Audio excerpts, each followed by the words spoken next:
Hey guys, SweetBananaGaming here, coach of your Orlando Solgaleo, here with your PGBL Season 4 Week 6 team builder for facing the Copenhagen Sawsbucks, coached by Frosted. Now, last week was when this was supposed to go up. Well, I don't know when this video is going up, so maybe I should, well, you might have noticed that on the actual week 6, I didn't have anything to upload. And that was a number of factors. I was a little bit behind in my team building because my team building from week 5 went in a little bit late, and I ended up battling at the beginning of week 6. And so then I went through all of week 6 when I was supposed to have the battle, and it took a while to go ahead and get my team built once again, thanks to Solgaleo and really to Frenzy for whipping out this week and next week's teams in especially next week's team in a matter of minutes. But anyway, I ended up getting these sets late, done late for various reasons. I was busy myself, so I couldn't really do any of my own thought on it anyway.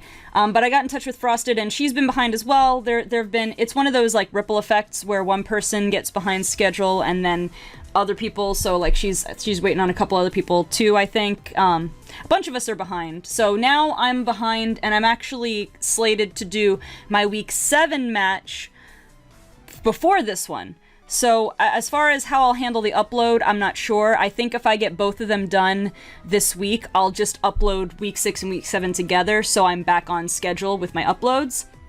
If not, I might end up putting week 7 before week 6. If this takes, if it takes a long time to get this one up, I'm not 100% sure. So just in case you know, because I don't know if this is going to go up in order or out of order, just letting you know that.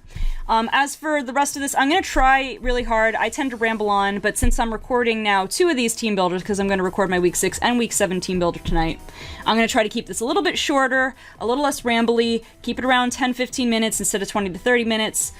We'll see how well that goes. But basically, you guys can see everything. I'm just going to run down the sets. I'll run down Frenzy's notes on my sets, and just give a quick overview of my opponent's team. So anyway, here's Frosted's team. The 2 Z users, of course, we have Excadrill and Tapu Koko. And then the rest, Hippowdon, Kyurem, Alolan Muck, Rotom Heat, Slowking, Silvally, Virizion, Audino, and Mega Pidgeot. Lots of threats going on here. Excadrill hits hard. Being a Z user, it hits really hard. Can have some sand synergy with Hippowdon. Tapu Koko is always a threat. Z user or not, could be Life Orb, Choice Specs. It has no reason to be Scarfed, I suppose, but Tapu Koko can run all sorts of things. Really powerful Z-move user. Hippowdon's a tank, hard to get through. Kyurem can be threatening. Alolan Muck is annoying to defeat and can pursuit trap things. Rotom Heat is a fairly good, can be played offensively or defensively and is a good pivot. Slowking is like special defensive Paul, so you guys all know that we gotta be careful about that. Silvally, somewhat mediocre, but in draft can be really good because it can be any type you need to fill in a hole. Also has access to Parting Shot. It has solid stats around. So again, individually as a competitive mon, not necessarily the best, but in the draft format, if there's a type that Frosted is missing that she needs against my team, she could always get it with Silvally. So Silvally could be anything. That's why it's a little bit hard to prep for. Its moveset is usually pretty standard, but what type it's going to be and everything, what spread it's going to be, that's a little bit up in the air. Audino, I hate to say I don't think it'll be brought for the most part. I hate to underestimate it, but I probably the least threatening thing, just on balance. And then Mega Pidgeot, of course, pretty strong, has no guard, so it can land Overheat and things like that. Hurricane, all things with 100% accuracy. The only positive is that I can land my moves as well. Anyway, that's basically it. Biggest threats probably Excadrill, Tapu Koko, Alolan Muck, Pidgeot, Rotom Heat, and Virizion. I don't know, I just kind of rattled them off at the top of my head. I don't think all 6 of those will be the ones that are brought, but I think those are some of the most threatening ones. But anyway, like I said, so as not to ramble on too long, I'm gonna go ahead. Again, much thanks to Frenzy for this set. I did talk with Solgaleo for a bit about these sets, and we came to some ideas, but then that's where the discussion of our sets came. My sets came over the course of like a full week or a week and a half. So we came up with one idea, trying to pick out some mons, and then Frenzy kind of revamped it based on some of his assumptions on it, and when it comes to determining the EV spreads on things, I totally trust, because he does all that. I don't know how he does it so fast, though. He does all the work of calculating what you need to do to speed creep a thing, and what you need to do to always live a certain hit from a certain Pokemon, and I mean, like, in theory, I could do all that, but man, he does it so fast, and I just realized that my bags are in the background, so you don't have to see that. Anyway, I'm gonna try to go through this fairly quickly, not ramble on too long. I know, probably difficult to happen, but we're gonna go ahead and I'm gonna go through each Pokemon, each set, and Frenzy's notes, and then we'll call it a day. So we got Tangrowth here. Tangrowth, one of my favorites to bring. I think one of my most reliable Pokemon in general for all around. You need a wall that can hit things, and has pretty good move coverage. The more I'm thinking about it, for a pure grass type, Tangrowth has pretty nice move coverage. But anyway, we're gonna run Regenerator, Assault Vest. Again, probably my favorite thing to run as well. With where's my sassy nature? We've got investment in everything. I just noticed 244 HP, 12 attack, 172 defense, 24 special attack, 12 special defense, and 44 speed. It's pretty funny to see sassy nature with speed investment, but hey. Alright, so let me go ahead with Frenzy's notes. They're pretty quick. The moves. Giga Drain, Rock Slide, Earthquake, and Hidden Power Flying. I do know for sure that Hidden Power Flying is for Virizion, but so this set for Frenzy notes avoids 2-hit KO from unboosted Virizion's close combat, avoids 2-hit KO from Life Orb Tapu Koko's Hidden Power Ice after rocks. What I'm not sure is how it deals with a Brave Bird Tapu Koko, potentially, but it outspeeds minimum speed Hippowdon, so that's what the speed investment's for. 2-hit KOs Alolan with Earthquake after rocks, and 2-hit KOs Virizion with HP Flying. So pretty decent, as you can see, designed to take a hit. What do I wall? I was gonna say Rotom, but I don't necessarily wall Rotom. I can come in on like Slowking, I can come in on Virizion. I keep saying Virizion, but it also technically is Virizion. I can come in on Hippowdon.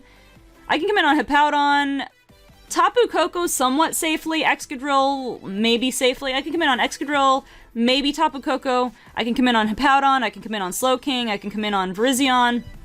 I can come in on Silvally, depending on the set.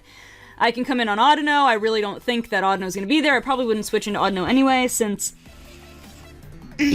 without a way to boost, I probably can't out 1v1 it. But anyway, I can come in on a lot of things on this team with Tangrowth, so that is pretty good. And I can even live some stuff from the heavy hitters. I don't think I get one shot by anything. Maybe a Z move. Well, Kyurem's not the Z user, so I don't know if there's a Z. Maybe if Tapu Koko brings Z Brave Bird or something like that. And I think Excadrill, the worst it gets for a super effective move is Aerial Ace, which could probably still do decent damage given Excadrill's attack stat, and but yeah, not too worried about that. Alright, let's move on to Mega Tyranitar. So this one we're running Careful Nature, 212 HP, 164 attack, 4 defense, 100 special defense, excuse me, and 124 speed. It is later than I wanted it to be when I was recording this. Moves Stealth Rock, Stone Edge, Earthquake, and Aerial Ace. So you can guess what all the flying type moves are for. Stone Edge obviously hits Rotom and I just blanked on the name. It hits Rotom and Pidgeot. And then we have Earthquake hits Excadrill, Tapu Koko. Stone Edge also hits Kyurem. Earthquake hits Excadrill, Tapu Koko, Muck, and am I missing someone? Let me go down. Yeah, that's it. And, of course, gotta watch out. Let's see, how many Levitator? It has 2 Levitators, and, well, Silvally could be flying randomly, I suppose. I'm not sure if flying Silvally is gonna be the play here. If I had to guess, if she were to bring Silvally, I would bet, because she doesn't have any fighting types, so I'd be willing to bet if she brought Silvally, she'd bring fighting for Tyranitar.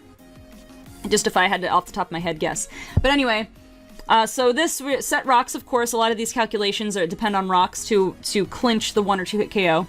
But this set outspeeds minimum speed Rotom Heat, avoids 2 hit KO from Choice Specs Kyurem Earth Power, and Life Orb Tapu Koko's Dazzling Gleam. Some of these are abbreviated, so I have to One-shots Excadrill with Earthquake as well as basically anything else weak to Rock with Stone Edge. Yeah, and that should be basically Kyurem, Rotom, and Mega Pidgeot if Silvally decides to run something weak to Rock, but probably won't. Aerial Ace one-shots Virizion, which otherwise resists Earthquake coverage. Right, so pretty much Tyranitar has something for everybody on this team, except the only things that kind of wall Hippowdon, Slowking, depending on the set. I mean, Slowking, and I mean Silvally, depending on the set. I think I pretty much have something for everything else. Not taking Audino into account. Maybe I should be taking Audino into account. I don't know. Alright, so that's that, though. Pretty much I can hit most things on her team with this set, and set rocks, but again, Tyranitar is not like an early game type of rock setter. That's more like if I get out later on, or like in the week 5 match when I, well, if you haven't watched already, I'll just say, Tyranitar kind of outlived its usefulness. That's all I'll say about that, so I ended up just using it for fodder and to set rocks, so, alright. Let's move on to the next Pokemon. We have Suicune. This one, is it this one? Oh no, I think it's next week's has a very different Suicune set. This is another very standard Suicune type of set. Leftovers, Scald, Calm Mind, Substitute, Protect with a bold nature. Very, very standard. 244 HP, 180 defense, 4 special attack, 68 special defense, 12 speed. The EV investments don't switch up all that significantly from the typical Suicune set. So, actually, did he want bold? Because he made a note that, if I may, Calm Suicune F's up the team. I should check and make sure, because I have some time before this match. I should check and see if he really meant, calm or bold. The set he gave me was bold, however, the actual set. The special defense... Yeah, the special defense makes it so Mega Pidgeot will never 2-hit KO with Hurricane after rocks, so I have to check and really make sure if this is bold or calm. Speed Creep, 0 speed, Rotom Heat, the rest is in HP and defense. Slowking has very low chance of breaking your substitute with Psyshock and can't break it with Psychic, even at +1. So, yeah, pretty much substitute, setup on things. It's very, very common Suicune set. But he said calm, and then he gave me bold, so I'm gonna have to double check his calcs and see whether they were for calm or bold, and then I'll make the adjustment if necessary. Anyway, we're moving on, because Suicune is pretty self-explanatory most of the time. As is, Cloyster. We are running a max set on this one, with Icicle Crash, Rock Blast, Shell Smash, and Explosion. White Herb, Skill Length, the usual stuff. Jolly Nature, yeah, max attack, max speed, and 4 special defense. He said, there isn't much of a reason to bring anything other than max Cloyster this week. The moves are standard, Ice plus Rock coverage, nails everything while Explosion nukes Slowking. Right. Jolly outspeeds Scarfarizion, should she decide to bring it. And I'm assuming, I will check, but I'm very much assuming that's after a Shell Smash, obviously. Pretty much, Cloyster is scary once it gets set up because it outspeeds everything. Does it outspeed? It probably outspeeds regular Tapu Koko now that I think about it. If it outspeeds Scarfarizion, it probably outspeeds regular Tapu Koko because Scarfarizion's faster. And I don't see any reason for Tapu Koko to run Choice Scarf, except for that exact situation, which is very, very a small window. First of all, I have to bring Cloyster. Second of all, I have to get a Shell Smash up, so I very much doubt that we will ever see Scarf Tapu Koko against my team. However, yeah, once I'm +2 speed, I outspeed everything. And I pretty much do damage to everything. I mean, just like the last time I brought Cloyster. +2 is enough to destroy lots of things. Let me just check real quick. On that note, just so I'm aware, what priority does she have on her team? Mega Pidgeot can get Quick Attack, Tapu Koko get Quick Attack, Virizion get Quick Attack, Alolan Muck gets Shadow Sneak, Rotom Heat gets Sucker Punch. None of those are particularly strong, except for Sucker Punch, in which case I don't necessarily anticipate Rotom packing it. What's its attack stat? I mean, its physical attack is 65, so not that great. So yeah, I would bank on not having Sucker Punch, Shadow Sneak's probably the worst one. I mean, Mega Pidgeot has Stab, Quick Attack, but Mega Pidgeot's going to be mostly Special Attacker, most likely. Virizion could have it. But Cloyster's base defense is pretty good. So I don't think priority is going to be much of an issue against this team. Anyway, let's move on. We got Lando. Okay, so he didn't have too many notes on this, but we have almost a max set. We're running Flanium Z, Jolly, max attack, 220 speed with the remaining 36 into HP with Earthquake, Fly, Defog, and Stone Edge. Fly is fun because once I've used up my Z move, I basically can't click Fly anymore unless I end up at the end of the game 1v1 and like there's nothing left to do but go Fly because the other Pokemon doesn't have Protect. Poor Lando. I am waiting for Lando to fulfill his duty. I mean, there was one game where he at least got to use Defog, I guess, and that was pretty useful. But poor Landorus, in the past several matches, I've brought him to basically every match, and most matches he gets sent out and immediately dies. And that's probably 90% on me and when I choose to bring him out. But I'm hoping one of these matches, he's really going to fulfill his potential. I mean, he's one of the best. I think he's been... Landorus Therian is like consistently one of the top picks in draft. I mean, it was my first selection. It's a very popular choice for draft leagues because it's so great and it's pretty versatile. And I've completely misused him this season for the most part. So here's hoping that this Landorus gets a time to shine. So he just says, this spread on Landorus T outspeeds Max Speed, Timid, Rotom, Heat. The rest is dumped into attack and HP. Alright. Let's get to the last one. We're right at the end here. We have our Cobalion Choice Scarf. I believe that's, we ran Choice Scarf in week 5 as well. Iron Head, Close Combat, Aerial Ace, and Volt Switch. So mostly physical this time around. Actually entirely physical on the spread, just with Volt Switch for a switching opportunity. Again, making this pretty decent scout. Except that he has 2 immunities, so I most likely won't be leading on the Volt Switch. I'll have to think about that. This Cobalion spread outspeeds Timid Tapu Koko with the Scarf. Alright, there we go. So that means, because I think Virizion has the same base speed as... I think the three Swords of Justice, not counting Keldeo, I don't know about Keldeo, but the 3 main Swords of Justice, all the same base speed. So yeah, so basically what I was talking about before, if boosted Cloyster outspeeds Scarf Virizion, it also outspeeds Tapu Koko. It one-shots Virizion with Aerial Ace. It avoids the one-shot from Jolly Excadrill's Earthquake. And Timid, Life Orb, Tapu Koko's Thunderbolt. It also has a chance to avoid one-shot from Virizion's Life Orb Close Combat. So basically, if this thing gets in against Scarf Virizion, it's going to be a speed tie, and one of us will one-shot the other one most likely. So if we get a match of the 2 Swords of Justice going at it, that would be pretty interesting. Anyway, that's it. Like I said, I wanted to keep this on the shorter side. We might come in under 20 minutes, so at least I did that. That's going to be it. Again, I'm not sure if this is going to go up before or after week 7.